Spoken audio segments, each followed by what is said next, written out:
के यहाँ हुआ था प्रतुल शाहदेव जी बीजेपी के। प्रतुल जी, क्या उम्मीदें हैं चंपाई सोरेन से? देखिए, चंपाई सोरेन जी के आने से हमें बल मिला, इसमें कोई संदेह नहीं है। लेकिन अगर आप देखें तो इस सरकार का लगभग 5 वर्ष का कार्यकाल पूरा होने जा रहा है, 4.25 वर्ष हो गए हैं। पूरा मिसरूल रहा है। जो लूट खसोट भ्रष्टाचार की सरकार रही, आदिवासी मूलवासियों पे लाठी डंडे चलाए। सरकार के परफॉर्मेंस में हम बात करेंगे, क्या असर पड़ेगा बीजेपी? मृत्युंजय जी तुरंत ओपनिंग स्टेटमेंट में नहीं टोकते, मैं 3-4 ही मिनट लूंगा। मैं बता रहा हूं कि चंपाई सोरेन जी के आने के पहले के क्या हालात थे और कैसे फायदा होगा।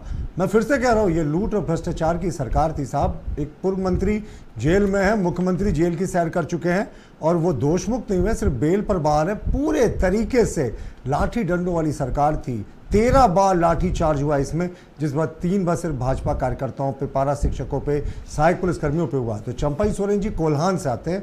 कोल्हान के कद्दावर नेता है, झारखंड मुक्ति मोर्चा में शिबू सोरेन के बाद सेकंड सीनियर मोस्ट लीडर हैं और 40 वर्षों का उनका बेदाग इतिहास रहा है। 6 बार के विधायक हैं। सिर्फ 2000 में वो चुनाव हारे थे, उसके बाद कभी चुनाव वो हारे नहीं। तो वो बहुत कद्दावर नेता है। 14 सीटों पर कोल्हान की उनकी तूती बोलती है झारखंड मुक्ति मोर्चा के तरफ से। अब हमारा कोल्हान में अच्छा बेस था, लेकिन पिछले चुनाव में हमें विपरीत परिस्थितियों का सामना करना पड़ा। हम खाता भी नहीं खोल पाए। 2 अर्बन सीटें जहां श्योर शॉर्ट सीटें थी, वहां भी परिस्थितियों के कारण हम पिछड़ गए, लेकिन बहुत ह्यूज मार्जिन से हम अधिकांश सीटों पर नहीं हारे थे। तो चंपाई सोरेन जी के आने के साथ, और उस क्षेत्र में पहले भी रघुवर दास जी जैसे नेता का जनाधार रहा है, अर्जुन मुंडा जी उस क्षेत्र से आते हैं, दिनेश आनंद गोस्वामी जी उस क्षेत्र से आते हैं। इन तमाम नेताओं का और भारतीय जनता पार्टी का अपना जनाधार रहा है। इसके साथ अब चंपाई सोरेन जी को जोड़ दें, और अब चंपाई सोरेन जी प्रतीक है कि कैसे किसी गरीब सामान्य आदिवासी परिवार में जन्मे बेटे को झारखंड मुक्ति मोर्चा में अपमानित किया जाता है। विधायक दल की बैठक बुला ली जाती है बिना उनकी खबर के, जबकि वो विधायक दल के और सदन दोनों के नेता थे, मुख्यमंत्री थे। मुख्यमंत्री रहते उनको अंतिम दिनों में कहा जाता है कि अब आप कार्यकाल में किसी सरकारी कार्यक्रम में हिस्सा नहीं लें, जबरन इस्तीफा दिलवा दिया जाता है। तो ये तो होना ही था। और चंपाई सोरेन जी के आने से निस्संदेह हम मजबूत हुए। आप देखें, आज हमारे तमाम प्रदेश का लीडरशिप, हमारे चुनाव प्रभारी, सह प्रभारी और हमारे जो संगठन के प्रभारी वाजपेयी जी, ये सब लोग मौजूद थे। और बाबूलाल मरांडी जी, अर्जुन मुंडा जी, सब लोगों ने तहे दिल से इनका स्वागत किया। हमें निश्चित रूप से लगता है कि 14 सीट पर हमें अच्छी सफलता मिलेगी। कोल्हान टाइगर और पूरे क्षेत्र में, पूरे प्रदेश में भी एक मैसेज गया है साहब कि आदिवासियों का झारखंड मुक्ति मोर्चा में जो सोरेन डायनेस्टी से नहीं आता है, उसका किस कदर अपमान किया जाता है। तो हमें लगता है झारखंड मुक्ति मोर्चा के ताबूत का अंतिम किल ठुक गया आज।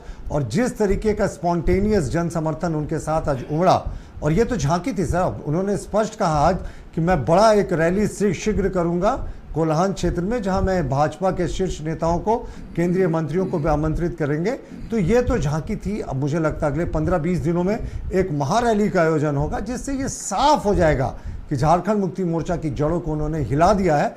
और अगर तुरंत में सफलता नहीं मिलती है, कोई नेता पार्टी छोड़कर आता है, तो उसे एक आधार नहीं बनाया जाता। सीता सोरेन जी परिवार की बड़ी बहू थी, माँ का दर्जा था, लेकिन तिरस्कृत की गई। हमारे यहाँ सिर्फ 22,000 वोटों से वो हारी मृत्युंजय जी, यानी 11,500 वोट अगर उनके पक्ष में पड़ा होता तो परिणाम कुछ और होता। और वो बहुत ही क्लोज मार्जिन से चुनाव को हारी हैं। तो इसीलिए अभी मुझे लगता है गीता कोड़ा जी भी हारी, लेकिन जगन्नाथपुर जो विधानसभा का क्षेत्र, उसके अगल बगल का जो क्षेत्र है, उसमें कोड़ा परिवार का अच्छा पकड़ है। तो हमें पूरी उम्मीद है कि सिर्फ कोल्हान ही नहीं, पूरे झारखंड में इस बार झारखंड मुक्ति मोर्चा 2.5 का आंकड़ा भी प्राप्त कर लेना तो बहुत मुश्किल होगा। और कांग्रेस की तो बात ही नहीं। इन्होंने बैताल बनकर बैतरनी पार करने के लिए सोचा, लेकिन बैताल ने बीची बैतरनी में पटक दिया है। तो अब